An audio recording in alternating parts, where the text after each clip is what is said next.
구약성경 느헤미야서 7장 1절부터 7절입니다. 잠깐 기도하겠습니다. 하나님, 이 시간 말씀 묵상할 때 함께 하시고 우리가 아버지의 마음으로 아름다운 교회 세워가도록 축복해 주옵소서.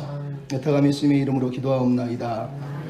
아멘. 예전에 제가 한번 여기서 설교를 했던 것 같은데 기억하신 분도 있을 거예요. 옛날에 어떤 사람이 남파당에서 무인도의 섬에 갇혔어요. 그 섬에 갇혀서 구조를 기다리는데 구조가 안 되는 거예요. 너무너무 답답한 거죠. 그러다가 안 돼서 혼자 이제 예배를 드리게 돼서 교회를 짓게 됩니다. 그리고 몇 개월이 흐른 후에 우연히 지나가던 이 배가 저 섬에 뭐 이상한 게 있다 그러면서 옵니다. 그래서 보니까 사람이 있는 거죠. 그래서 이 사람을 구출하러 간 거죠. 갔더니 세상에 교회가 하나가 있는 게 아니라 3개나 있더라는 거예요. 그래서 선장이, 당신 교회가 왜 이렇게 3개나 있어요? 그랬더니 제가 저번에 이 교회에서 예배 드렸는데 너무 재미없어서 이 교회 드렸는데 이 교회가 실증나서 이 교회에서 드렸다고. 혼자 무인도에서 교회를 3개 지어놓고 여기서 실증나면 여기 가서 드리고 여기가 실증나면 여기서 드렸다는 거죠. 너무 슬프지 않습니까? 대체 무슨 교회를 찾고 있었던 걸까요? 어떤 분이 엄마한테 엄마 나 오늘 교회 가기 싫어. 왜? 첫째는 늦잠을 자야 되겠고, 두 번째는 장로님 기도가 너무 길어서 싫고, 세 번째는 성가대 소리가 너무 불협화음이라 싫다. 그랬더니 어머니가 말합니다. 첫째, 예배는 선택이 아니라 의무로 한다. 빠지면 안 되는 거. 둘째, 중요한 건 사람이 아니라 하나님과의 관계가 먼저란다. 셋째, 너는 목사잖아. 이러더라는 거예요. 여러분, 목사도 예배드리기 싫을 때가 있어요. 그죠? 왜 우리가, 아멘이요? 왜 우리가 힘겨워하고 예배드리기 싫어할까요? 결국 우리 안에 열망, 열정, 감동 이런 게 사라진 거거든요. 내가 은혜로 충만하지 않으면 예배도 다 귀찮아지는 거. 혼자 여기 이 교회에서 예배드리다가 무인도에서 이 교회에서 예배드리고 또 이 교회에서 예배를 드린다는 게 말이 됩니까? 이 땅에 교인들이 다 기레기 교인이 철새 교인이 돼가지고 마음을 두지를 못해요. 슬프지 않습니까? 1987년 그 전이구나. 그 전에 미국으로 8살 때 이민간 이승복이라고 하는 아이가 있었어요. 이 아이는 운동을 너무 좋아해서 국민 체조 있잖아요. 그 띵틀이나 이런 마루운동 이런 걸 좋아해서 88년에 서울올림픽을 준비하기 위해서 열심히 또 미국에서 공부를 하면서 준비를 했어요. 근데 너무 불행하게도 1987년 7월 4일, 그러니까 1년 전이죠. 올림픽이 벌어지기 전에 고난도 기술을 막 돌다가 그냥 떨어졌는데 목부터 떨어져서 턱이 나갔습니다. 그래서 밑으로 사지 마비가 됐어요. 이제는 선수의 꿈, 올림픽의 꿈이 다 사라진 거죠. 사람들도 넌 끝났다. 근데 이 사람의 마음속에 선수의 꿈은 버렸지만 하나님을 향한 열망, 하나님의 나라를 향한 사모함은 사라지지 않았어요. 그래서 하나님, 나를 통해서도 이 목 아래로 절단된 아무것도 못 쓰는 나를 통해서도 주님이 일하실 수 있으시죠. 그러면서 이를 악물고 주님을 의지하며 기도하면서 삶을 살아냅니다. 그리고 재활을 합니다. 그러면서 공부를 해요. 그러더니 이 사람이 나중에 결국 하버드 의대를 들어가서 거기서 졸업을 합니다. 그리고 존스 홉킨스 병원에서 재활의학과 수석 전문의가 돼 있어요. 이 사람이 휠체어를 타고 의사 일을 하고 있습니다. 다리 못 움직입니다. 그냥 얼굴과 이걸로 하는 거죠. 이 사람의 이름이 이승복인데, 승복이라는 이름이 너무 어려우니까 사람들이 SB, 슈퍼보이, 처음엔 그렇게 부르다가 나중에는 슈퍼맨 닥터 그러면서 슈퍼맨 닥터라고 이제 부르게 됐어요. 이 사람의 이름이 이승복인데, 그래서 이 사람이 쓴 책의 제목이 기적은 당신 안에 있습니다 라고 하는 책을 썼어요. 여러분, 이 사람이 살면서 느낀 게 그거예요. 기적이 밖에 있는 줄 알았더니 내 안에 있었다라는 거예요. 여러분, 맞습니다. 하나님 나라를 위한 사모함, 하나님 나라를 위한 열정, 헌신, 감동 이런 것들은 밖에서 사실 오는 게 아니라 내 안에서 있어요. 왜? 영어로 보면 열정, 열망, 열정적인 이런 단어를 쓸 때 패션 말고 또 하나가 enthusiasm이라고 발음이 어려워요. 근데 그런 단어가 있어요. 근데 이게 라틴어로 합성어인데 뭐냐? N은 in, 들어오다라는 뜻이고 theism 뒤에 붙어있는 것은 theos, 신이라는 뜻이에요. 주님이 내 안에 들어오셨다. 주님이 내 안에 있다. 주님이 내 안에 무언가를 집어넣어 주셨다. 이런 뜻이에요. 그러니까 어떤 사람이 열정적이다라는 말은 실제로 라틴어의 의미는 하나님이 그 안에 무언가를 집어넣어 주신 감동과 감격이 있었다라는 뜻이라는 거예요. 여러분, 이 땅의 교회가 하나님을 섬기는데 필요한 건 저 밖에 있는 게 아니에요. 여러분 마음이 하나님의 은혜로 붙들려서 이 안에서 내게 주신 은혜를 붙들고 그 감격과 그 감동으로 다시 일어나는 그게 하나님이 우리를 향해서 원하시는 마음이라는 거예요. 여러분 오늘 본문의 느헤미야를 보면 느헤미야가 지금 성벽을 다 건축했습니다. 하지만 그는 성벽을 건축하고 끝내는 게 아니에요. 지금 오늘 본문을 보면 느헤미야가 백성들의 마음에 감동과 열정을 깨우기 위해서 얼마나 뜨겁게 헌신하면서 자기 삶을 향해서 또 백성들을 향해서 하나님의 비전을 향해서 나아가고 있는지 몰라요. 이 느헤미야를 보면서 지금 우리는 그가 왜 무엇 때문에 저 일을 하고 있는가 뿐만 아니라 우리 또한 행복하고 아름다운 공동체를 세우기 위해서 이 느헤미야를 보면서 무엇을 배우고 어떤 도전을 받아야 될까요? 여러분 교회를 다니면서 사람들이 다 행복한 교회, 좋은 교회 찾잖아요. 근데 좋은 교회 찾기가 어려워요. 왜 어려울까요? 내가 좋은 사람이 아니거든요. 좀 죄송하지만 내가 은혜롭지 못한 거예요. 물론 개차반 목사님도 있고 개차반 교회들도 있죠. 하지만 기본은 여기서 시작하는 겁니다. 내 안에 주님이 계셔야 돼요. 오늘 본문에 그래서 느헤미야가 강조하는 내용이 사실은 6장 15절부터 우리가 안 봤지만 보면 이렇게 되어 있습니다. 성벽 역사가 51만에 엘루롤 25일에 끝나네라고 지금 6장 15절에 써 있어요. 근데 그러고 나서 느헤미야가 뭐라 그러죠? 16절에 대적들과 주의 이방인들이 두렵게 하고 낙심케 하였으나 그들이 우리 하나님께서 이 역사를 이루신 것을 알미니라 이렇게 얘기하고 있습니다. 느헤미야는 성벽의 공사가 끝난 다음에 이 서신을 쓰면서 백성들에게 강조하는 거예요. 아름다운 하나님의 나라, 하나님의 비전의 공동체를 세우기 위해서 우리에게 필요한 것이 무엇이냐? 따라서 합시다. 하나님이 하셨습니다. 하나님이 도우셨다는 거예요. 오늘 본문의 내용을 하나님이 도우셨다고 얘기하고 있는 거예요. 성벽 공사가 엘루롤 25일, 그 당시 성경 원로는 6월이지만 우리 시대의 날짜로 말하면 9월이에요 사실은. 근데 9월 25일 유대인 달력으로는 6월 25일에 공사가 끝났다는 얘기를 하고 있는 거예요. 얼마나 이때가 더운 때인 줄 아십니까? 9월 우리식으로 9월 25일이면 8월 9월에 공사를 52일 동안 했다는 얘기예요. 그 힘겨운 공사를 백성들이 그 더위에 뻘뻘 흘려가면서 밖에서는 적들이 산발락과 도비아와 겟셈과 이방인들이 죽이려고 쳐들어오는데도 땀을 뻘뻘 흘리면서 낮에도 밤에도 갑옷을 벗지 않고 병기를 들고 도구를 들고 이랬다고 성경이 얘기하는 거예요. 그리고 52일 만에 끝낸 거예요. 이 정도 했으면 느헤미야가 야 나 대단하다, 내 리더십 짱이다 이렇게 얘기할 수 있지 않아요? 자기 자아자찬 좀 하면 안 됩니까? 근데 딱 끝난데 느헤미야가 하는 말이 뭐라고요? 이 모든 역사가 하나님이 이루셨다는 거예요. 하나님이 도와주셨다는 거예요. 그럼 이게 중요한 거예요. 이 52일의 역사는 하나님이 도우셨다는 걸 우리 입으로 고백해야 된다는 거예요. 여러분 이거는 하나님이 하셨지 내가 한 게 아니고 당신들이 한 게 아닙니다라고 지금 느헤미야가 사실은 선언하고 있는 거예요. 왜 이 얘기를 합니까? 공사는 끝났지만 우리가 6장 16절, 17절, 18절, 19절 보면 특히 17절, 18절, 19절에는 도비아라고 하는 적이 이스라엘 내부에 이미 침투해 들어와서 이스라엘 귀족들과 민장들과 제사장들과 대제사장들과 결탁을 해서 이미 이 이스라엘 내부 안에 오염을 일으키고 있다는 거예요. 도덕적으로 타락한 회의적인 일이 벌어지고 있다는 거예요. 여러분 민장들과 귀족들이 느헤미야가 니네들 이자 받지 말고 다 돌려줘 그랬을 때 겉으로는 아멘 했지만 실제로는 자기들의 이권이, 기득권이, 이익이 느헤미야라고 하는 저 청렴한 사람 때문에 뺏기는 게 너무너무 두렵고 분노가 일어나서 도비아와 결탁해서 어떻게 해서든 느헤미야를 끌어내리고 자기들의 이권, 그동안의 기득권을 다시 유지하기 위해서 가짜뉴스를 퍼뜨리고 사람들을 호도하고 거짓말을 하면서 느헤미야를 죽이려고 했다는 거예요. 느헤미야가 보고 있는 상황이에요. 성벽은 끝났는데 백성들은 여전히 마음의 성벽이 무너져 있는 거예요. 사람들이 이권의 탐욕에 우상에 목이 메면서 하나님이 아니라 이권을 따라서 움직이면서 도덕적인 행위가 성 안에 지금 일어나고 있다는 거예요. 이 모습을 보면서 느헤미야가 맨 마지막 절 16장 19절에 이렇게 얘기합니다. 하나님이 그들을 두렵게 하고자 했으나 그들을 두렵게 했다고 얘기하고 있어요. 그는 나를 두렵게 하려고 했지만 하나님이 오히려 그들을 두렵게 했다라고 사실은 말을 하고 있는 거라는 거예요. 여러분 16절이나 19절에서 말하는 게 뭡니까? 적들이 우리를 두렵게 하고 있는 상황, 여전히 두려움은 존재하지만 하나님은 그 두려움을 저들에게 돌려주실 거라는 거예요. 저들이 두려움을 당하게 할 때 왜? 하나님이 도우실 거니까. 그래서 이스라엘 백성들에게 말하는 거예요. 이것은 우리 힘으로 하는 게 아니라 하나님의 도우심으로 하는 거다. 여러분이 믿어야 됩니다. 하나님이 도우십니다. 여러분이 2020년 시작했는데 여러분이 할 일도 많고 해온 일도 있고 돌아볼 때 또 앞으로 나갈 때 막막하지만 그럼에도 이스라엘 백성들은 느헤미야가 경고했던 아니면 권면했던 이 이야기를 우리도 들어야 돼요. 하나님이 도우실 겁니다. 옆 사람한테 인사합시다. 하나님이 도우실 겁니다. 그러므로 여러분 교만하면 안 돼요. 고린도전서를 보면 고린도전서 4장에 무슨 일이 벌어진 줄 아세요?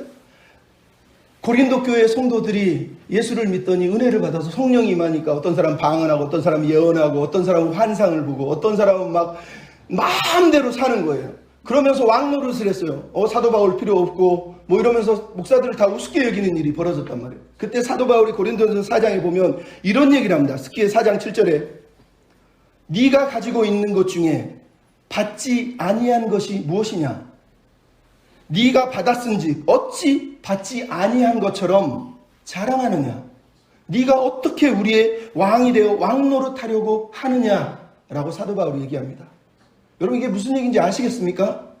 여러분 고린도 교회 교인들이 누리고 있는 은사니 뭐니 하는 모든 것들은 하나님이 주신 거 하나님 거지 지네들 것이 아니라는 거예요. 근데 교만한 인간들이 마치 내가 내 능력으로 받은 것처럼 내가 내 힘으로 얻은 것처럼 막 까불었다라는 거예요. 그래서 사도 바울이 네가 가진 것 중에 받지 않은 게 있느냐, 하나님이 안 준 게 하나라도 있느냐라고 얘기했다라는 거예요. 여러분 우리가 하나님을 믿을 때 이 겸손이 없기 때문에 교회가 망하는 거고 교회가 힘겨워하는 거예요. 조금만 뭔가 잘 되면 마치 내가 한 것처럼 내 능력으로 된 것처럼. 여러분 느헤미야는 이 엄청난 성벽 공사를 함에도 불구하고 결론을 하나님이 도우셨다고 얘기하는 거예요. 이 땅의 교회가 여러분들이 늘 하나님이 하셨습니다라고 고백할 때만 이 땅의 교회는 더 아름다워지는 거예요. 하나님이 하셨습니다. 느헤미야는 오늘 보면 대적들이 여전히 틈을 타고 무너뜨리려고 하는데도 그는 하나님이 하셨습니다라고 말합니다.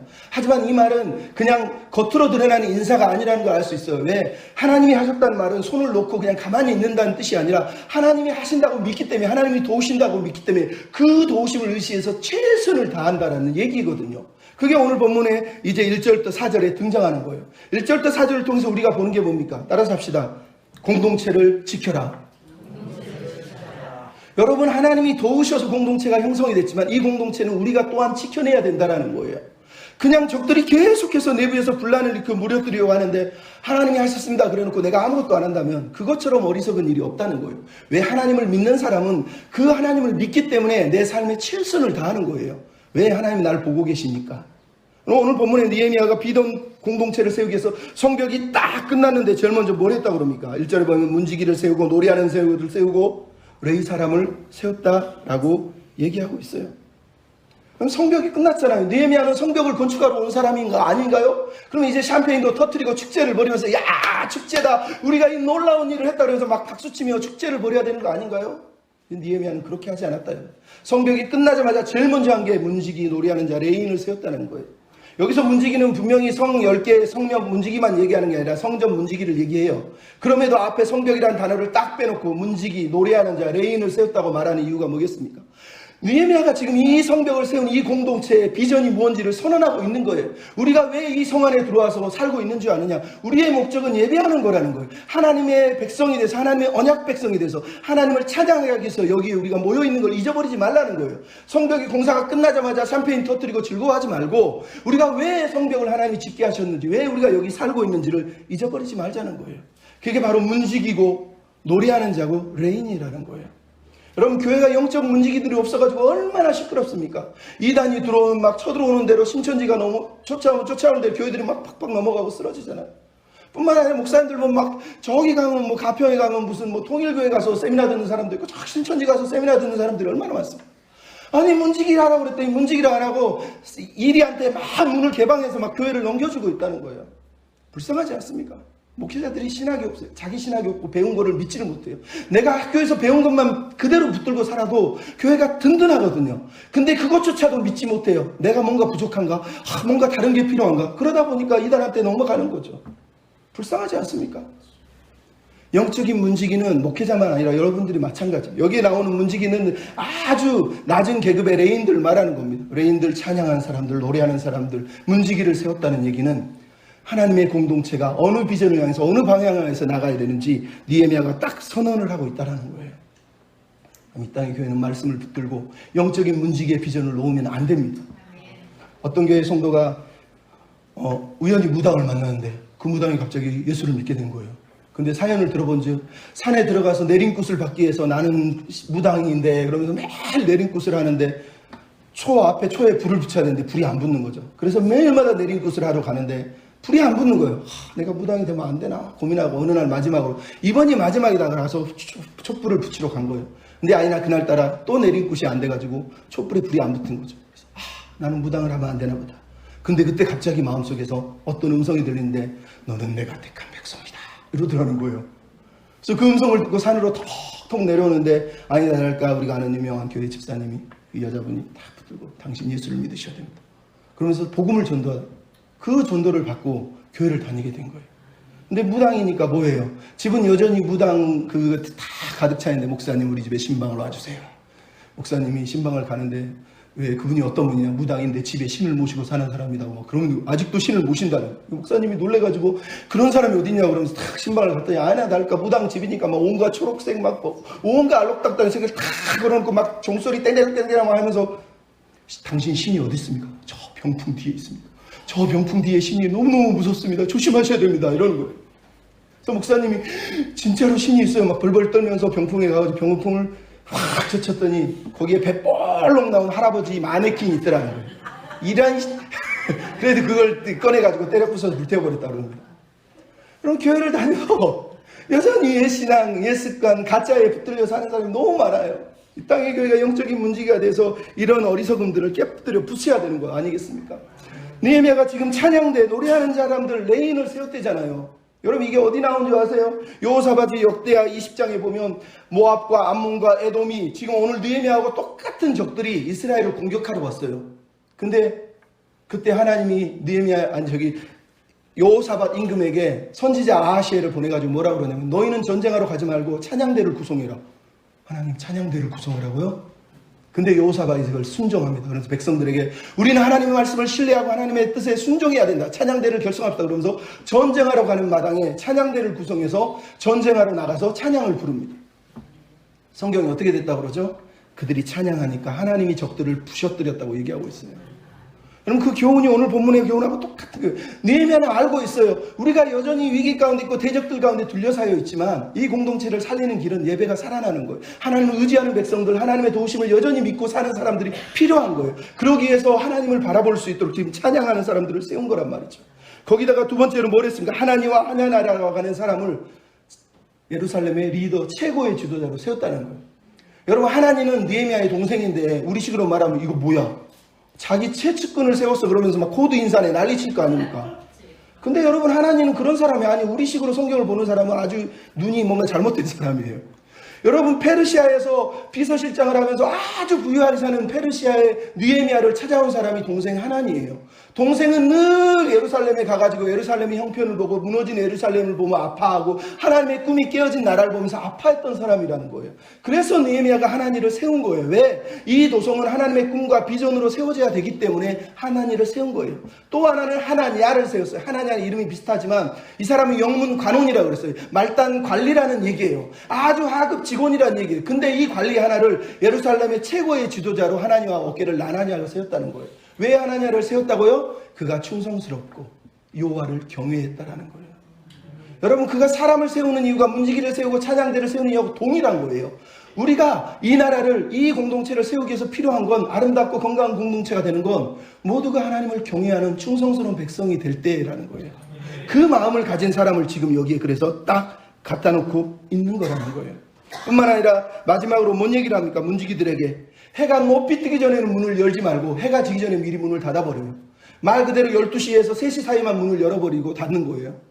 아니 원래는 새벽부터 열어가지고 해 지기 전에 딱 닫는 게 정상인데 지금 낮에만 잠깐 문을 열고 닫으라고 얘기하는 거예요. 왜요? 적들이 여전히 호시탐탐 무너뜨리려고 하니까 깨어 있어야 되니까 그 얘기를 하는 거예요. 뿐만 아니라 이어서 하는 말이 뭡니까? 각기 자기 집 맞은편을 지키라는 거예요. 여러분 이게 중요한 거예요. 여러분 교회가 가정을 지켜주는 게 아니라요. 여러분이 가정에서 교회를 지키듯이 가정을 지켜내야 돼요. 내가 내 가정을 믿음으로 기도로 예배로 지키지 않으면 가정은 설 수가 없어요. 교회 목사님 어떻게 가정을 다 지켜냅니까? 내가 지키는 거예요. 내가. 그래서 오늘 성경에 나오는 성경의 얘기가 뭡니까? 자기 집 맞은편을 파수하면서 자기 집까지 보면서 지키라는 거예요. 성벽 공사를 했을 때하고 똑같아요. 자기 집 앞에를 공사하면서 자기 집을 보호하는 것처럼 이제는 성벽 공사가 끝났지만 자기 집 앞에를 칼을 들고 창을 들고 지키면서 자기 집도 지키라고 지금 얘기하는 거예요. 각자가 자기 집을 지켜야 된다고 말하는 거예요.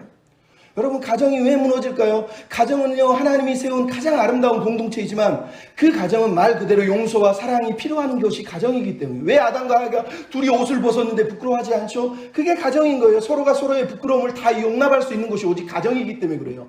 다른 곳에서는 옷을 벗으면 총피를 주고 욕을 하겠지만 가정은 그것을 끌어안을 수 있기 때문에 하나님이 가정을 세운 거란 말이에요.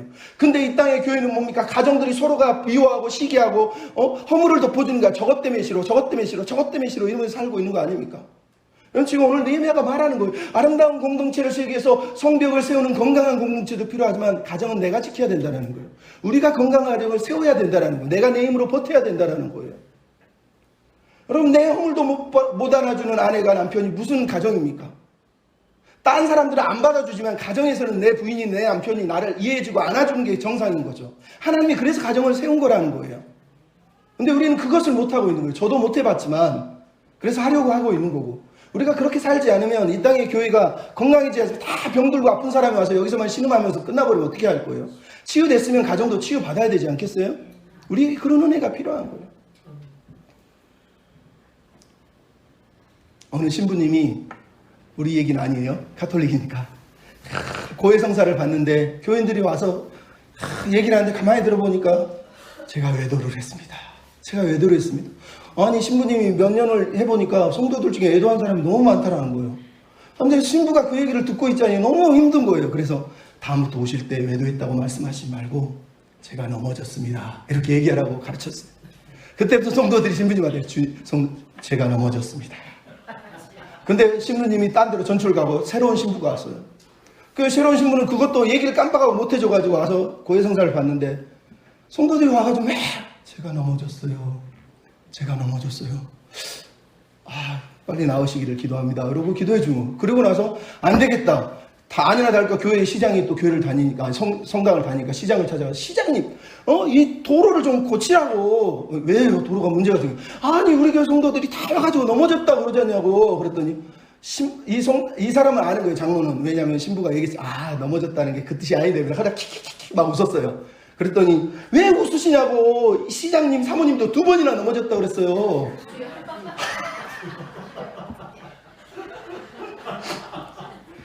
여러분, 농담이 아니라 진짜 그런 일이 있었다고 얘기하는 거예요. 누가 가정을 지킵니까? 우리가 지켜야 돼요. 물론 실패할 수 있어요. 넘어질 수 있어요. 근데 그걸로 끝나면 안 되는 거예요. 다시 붙들고 일으켜 세워야 돼요. 어느 교회 여자분이 남편을 사랑하는데 남편이 늘 술만 먹고 들어오니까 남편이 늦게 들어온 날마다 처음에는 미웠고 헤어지고 싶었지만 안 헤어지고 집에다가 십자가를 만들어 놓고 못을 박았다. 매일 못을 박은 거죠. 그렇게 못을 박는데 어느 날 남편이 집에 들어왔는데 자고 있는데 저기 뭐야 이게? 가만히 보니까 막 십자가에 못이 박혀있는. 그래서 여보 이게 뭐야? 여보 내가 당신이 나쁜 짓 하고 밖에서 술 먹고 들어올 때마다 여기다 못을 박은 거야. 여기다 못을 박은 거야. 그리고 그냥 들어가더래요. 근데 이 망나니 남편이 그 얘기를 듣더니 그 못을 붙들고 밤새도록 울면서 회개를 하면서 얼마나 아팠으면 자기 가슴에 못을 못 박아서 저기다 박았을까. 주님 죄송합니다. 죄송합니다. 그러면서 그 다음날부터 사람이 변해버렸대요. 사람이 변해버렸대요. 여러분 가슴에 못을 박고 십자가에 못을 박으면서도 우리를 아는 분이 계시지 않습니까? 그렇다면 우리도 붙들어 이겨 견뎌내야죠. 그러지 않겠습니까? 여러분 그런 과정을 세야 됩니다. 마지막으로 따라하십시다. 은혜에 감동하여 헌신합시다. 오늘 본문 5절에 보면 지금 느헤미야가 뭐라 그러면 성벽을 다 건축했는데 문제가 생겼어요. 그게 바로 4절부터 나오는 내용이죠. 성읍은 관대한데 주민이 적어서 이 안에 가옥이 너무너무 적고 짓지 못해서 사람이 없었다는 거. 성전도 있고 성벽도 있는데 사람이 너무 적었다라는 거예요. 근데 그때 하나님이 지혜를 주셔서 감동을 해서 인구조사, 첫 바벨론 1세대 140년 전에 이 땅에 왔던 사람들을 인구를 조사하게 했다라는 거예요. 근데 여러분 왜 느헤미야가 인구조사를 할까요? 이걸 보면서 그냥 인구조사했네 그러고 끝나버리면 절대 여러분 은혜를 못 받습니다. 하나님이 인구조사를 했을 때 여기서 감동을 줬다는 얘기는 하나님이 그 마음에 하나님의 비전을 심어주셨다는 뜻이에요. 나탄이라는 말을 하나님이 줬다는 뜻이에요. 근데 에스라나 느헤미야서에서 제일 중요한 단어가 뭐라고 해요? 감동하시는 거예요. 하나님의 마음을 흔드시는 거예요. 근데 그 마음을 흔들다 감동하다가 우르라는 단어인데 우르라는 단어는 나탄 하나님의 마음을 줄 때 흔들리는 마음을 우르라고 얘기해요. 지금 하나님께서 느헤미야에게 감동을 주셔서 그 마음에 이스라엘 백성 백성들을 일으켜 세우고 흥분시키고 열정적으로 만들기 위해서 그 마음에 뭔가를 집어넣으셨다는 거예요. 그래서 느헤미야가 감동을 받아가지고 지금 백성들을 일으켜 세우기 위해서 인구조사를 하고 있었다고 얘기하는 거예요. 하나님이 누군가를 감동시켰다는 말은 하나님이 얼마나 그 일을 기뻐하시는지를 지금 드러내는 거예요. 하나님이 얼마나 이 백성들을 아름답게 세워가기를 원하셨는지, 그래서 느헤미야를 감동시켜서 이 사람들의 인구조사를 하게 했다고 말을 하고 있는 거예요. 근데 그 인구조사 대상이 뭐라고요? 이스라엘 첫 번째 140년 전에 왔던 첫 세대를 향한 인구조사였다라는 거예요. 이 얘기를 왜 하고 있습니까? 느헤미야가 받은 감동, 느헤미야가 하고 싶은 말이 지금 이 첫 세대에게 있는 거예요. 이 첫 세대를 향해서 원하는 게 하나님의 뜻이 있었다는 얘기를 하는 거예요. 그 내용이 뭐겠습니까? 여러분, 이 성은 비록 사람도 좁고 성읍은 광대하지만 모든 사람들이 다 자기 성읍에서 살고 있지만 이제는 하나님의 꿈, 하나님의 비전에 의해서 성벽이 세워졌다면 누군가는 여기서 헌신해야 된다는 거예요. 근데 신도시에 와서 헌신하는 게 아니에요. 지금 여기 신도시는 적들도 많고 아무것도 시설이 제대로 되어 있지 않은 말 그대로 무방비 상태와 같은 어떤 면에서 그런 성벽이란 말이에요. 그래서 누군가는 헌신해서 들어와야 돼요. 누군가는 여기 와서 꿈의 전달자가 되고 십자가의 전달자가 되고 하나님의 꿈을 실현하려는 사람이 돼야 되는 거예요. 누군가는 전시 백성이 돼서 이렇게 하나님의 뜻을 보여주기 위해서 살아내는 사람들이 필요했단 말이에요. 그 일을 누군가 했어야 된다는 거예요. 근데 다 자기 집에서 팔짱 끼면서 누군가는 하겠지, 이걸 원하지 않은 거예요. 지금 느헤미야는 그래서 백성들을 인구조사를 하면서 사람들에게 다시 한번 돌아오라고 얘기하고 있는 거예요. 첫 세대에게 돌아와라, 돌아와라. 하나님이 일을 시작하셨으니까 당신들도 와서 헌신해야 된다고 불러내고 있는 거예요. 나아가서 이 인구조사는 사실 에스라서 1장에 2장에 이미 있는 내용을 다시 갖다 쓰고 있는 거예요. 이게 무슨 얘기냐? 이스라엘 백성이 출애굽이 했던 것처럼 바벨론 포로로 돌아온 건 제2의 출애굽이라는 거예요. 근데 그게 완성이 되지 않았는데 이제 성벽 공사를 끝내면서 마지막으로 완공이 됐다는 얘기를 하고 있는 거예요. 따라서 포로로 귀환했다면 이제는 여러분 모두가 포로 귀환의 목적을 따라서 하나님의 비전을 이루어야 된다는 거예요. 그 비전이 뭡니까? 따라서 합시다. 하나님의 제사장 나라가 되는 거. 느헤미야가 지금 하고 있는 게 그겁니다. 이스라엘 백성들에게 우리는 단순하게 내 집 짓고 사는 사람이 아니라 이스라엘의 제사장 나라가 돼서 하나님의 거룩한 뜻을 세상에 선포하기 위해서 사는 그런 백성이 되기 위해서 하나님이 우리를 불러냈다는 거예요. 근데 성벽 공사를 통해서 하나님이 감동을 시키고 이 일을 하셨다면 이제 우리도 감동해서 그 비전을 향해서 뛰어가야 되지 않겠느냐라고 지금 말을 하고 있는 거예요. 그러면서 느헤미야가 지금 첫 포로 세대를 분류를 하고 있는 걸 우리가 쭉 보게 돼요. 근데 분류 내용은 집에서 읽어보시고, 여기 보면은 재밌는 게 제사장들이 돌아왔는데 10분의 1이 돌아왔대요. 나머지 9은 여전히 바벨론에 살고 있는 거죠. 왜 힘겨운 이 땅에 오겠냐는 거예요. 근데 10분의 1은 그럼에도 헌신하고 돌아왔대요. 그 밑에 나오는 건 레인들이 돌아왔다고 말하는데 레인들은 10분의 1이 아니라 360명밖에 안 돌아왔대요. 턱없이 부족한 거. 왜 안 돌아왔을까요? 제사장들이야 영광을 받고 앞에서 막 하지만 레인들은 뒤에서 나무 패고 장작 패고 고기 자르고 이런 거 하는 거거든요. 말 그대로 우리식으로 하는 부교육자와 같은 거죠. 돌아올 이유가 없었다는 거예요. 근데 그 중에도 360명은 돌아왔다는 얘기를 하고 있어요. 느지님 사람과 솔로몬 신하들이 돌아왔대요. 이 사람들은 진짜 돌아올 이유가 없어요. 어차피 종 취급받는데 뭐하러 돌아옵니까? 근데 그들이 돌아왔대요. 여러분 왜 돌아왔을까? 이들이 하나님의 꿈 때문에 돌아온 거예요. 하나님이 감동을 시켜서 에스라서 1장 4절에 보면 하나님이 그들의 마음을 감동시켜서 그들이 이스라엘 백성들이 여기에 돌아왔던 거거든요. 지금 느헤미야가 하고 싶은 말이 그겁니다. 여러분들이 왜 돌아온 줄 아느냐? 하나님이 흔들어서 돌아왔지 않느냐? 근데 지금 하나님이 성벽 공사를 통해서 이스라엘을 흔들었다. 근데 왜 너희들은 자고 있느냐는 거예요. 다시 일어나서 다시 꿈을 가지고 다시 하나님의 나라를 위해서 일어나야 되지 않겠느냐? 다시 나갑시다. 함께 손잡고 일어납시다. 그러면서 이스라엘 백성들을 다시 끌어모으고 격려하고 있는 거예요. 그럼 이게 느헤미야가 지금 인구조사를 하고 있는 이유예요. 하나님이 이 놀라운 성벽 공사를 통해서 우리를 감동시키셨는데 왜 당신들은 자기 집에 끌어앉아서 자기 혼자 행복한 척 살고 있느냐? 이제 하나님의 비전을 가지고 하나님의 꿈을 가지고 이 성벽에 들어와서 이 도성에 들어와서 하나님의 백성이 되고 하나님의 꿈의 백성이 돼서 살아내야 되지 않겠습니까? 라고 얘기하는 거예요. 여러분 마지막 시간이 많이 지났기 때문에 마지막 얘기를 하려고 하는데 신달자라고 하는 분이 쓴 책 중에 나는 마흔의 생의 걸음마를 배웠다라고 하는 책이 있어요. 거기 보면 가난하고 힘든데 자기 남편하고 결혼을 했대요. 근데 어느 날 남편이 쓰러졌는데 23일 동안 말 그대로 혼수 상태로 죽을지도 모르는 상태로 쓰러져 있는 거예요. 그러니까 이분이 그 때를 보면서 막 울면서 막 글을 쓴 거예요. 그러면서 성당에 가서 기도를 하고 도와주세요 도와주세요 이렇게 기도를 하는 거죠. 근데 23일이 되는 어느 날 의사가 전화로 와도 이제 남편이 죽었나 보다. 그래서 병원에 딱 갔대요. 갔더니 의사가 당신 남편이 저기 있습니다. 갔더니 남편이 눈을 멀뚱멀뚱 뜨고 있더래요. 깜짝 놀랐대요. 여보, 내가 누군 줄 알아? 신달자. 우와, 여보, 오랜만이야. 그래, 그러더라고요. 그분이요, 이 23일 후에 이야기를 이렇게 썼어요. 나는 그날 밖에 나가서 외치고 싶었다. 소리치고 싶었다. 세상 사람들을 다 붙잡고 예비치고 싶었다. 내 남편이 살아났어요. 내 남편이 일어났어요. 내 남편이 눈을 떴어요. 우리 신달자 씨의 마음이 느헤미야의 마음이, 느헤미야가 지금 140년 동안 잠자고 있는 첫 세대를 붙들고 지금 흔들어 깨우는 거예요. 이스라엘 백성들이 지금 성벽을 쌓았다고, 감동을 받아서 일어났다고, 왜 당신들은 안 일어나냐고 막 소리치고 붙들고 깨우고 있는 거라는 거예요. 여러분, 우리에게 필요한 건 하나님이 감동을 주신 그 감동을 우리가 붙들어야 돼요. 그 140년 동안의 지륵 같은 어둠을 하나님이 감동하셔서 변화시키고 깨우고 계시는데 왜 나는 아니라고, 왜 나는 필요 없다고, 나는 안 된다고 얘기하냐고요. 내가 마음을 열면 하나님이 내게 주신 마음이 있어요. 그 마음을 붙들고 나아가면 하나님 나를 흔들어 깨우신 그 은혜로 내가 서면 나를 통해서 하나님의 나라가, 하나님의 역사가 세워져 가는 겁니다. 여러분, 우리 느헤미야의 호소를 들으십시다. 행복한 공동체를 세우기 위해서 겸손하게, 경건하게 예배를 꽉 붙들고 하나님을 경외하면서 그렇게 하나님의 감동에 함께 도전하며, 함께 헌신하며, 함께 손을 잡고 나아가는 그런 비전의 백성들이 됐으면 좋겠습니다.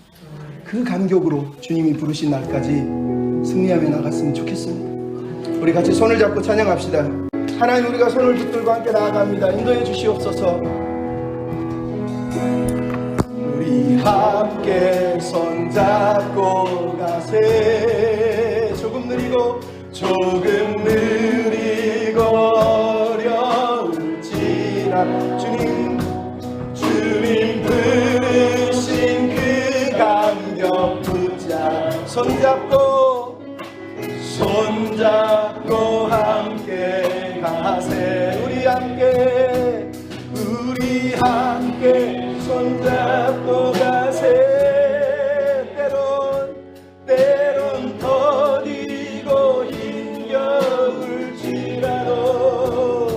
주님 부르신 그날을 향하여 손잡고 우리 함께 손잡고 나갑시다. 우리 함께 손잡고 가세. 조금 느리고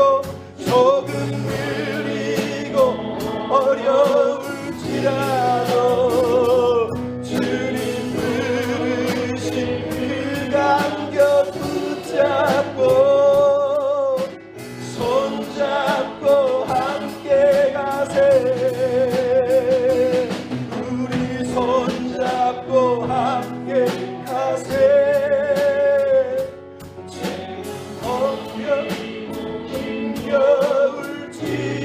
힘겨울지라도 주님 부르신 그날을 향하여 손잡고 함께 가세. 주의 인도하심 따라, 주의 인도하심 따라, 주의 인도하심 따라 어디든지 주를 따라 주와 같이 가려네. 우리 시간 손을 잡고 기도할 때 하나님, 우리가 아름다운 공동체, 행복한 예배를 드리는 행복한 사람들의 모임을 세우고 싶습니다. 하나님이 하셨습니다 고백하며, 또 우리가 예배하며 하나님을 경외하며 그 도우심을 의지하게 하시고 우리의 교회와 우리의 가정을 지켜나가게 하여 주시고, 하나님이 감동하시는 이 자리에서 우리가 함께 감동하여 하나님을 위하여 헌신하는 백성이 되게 해 주시옵소서. 우리 손잡고 하나님의 나라를 이루게 해 주시옵소서. 우리 같이 기도하겠습니다.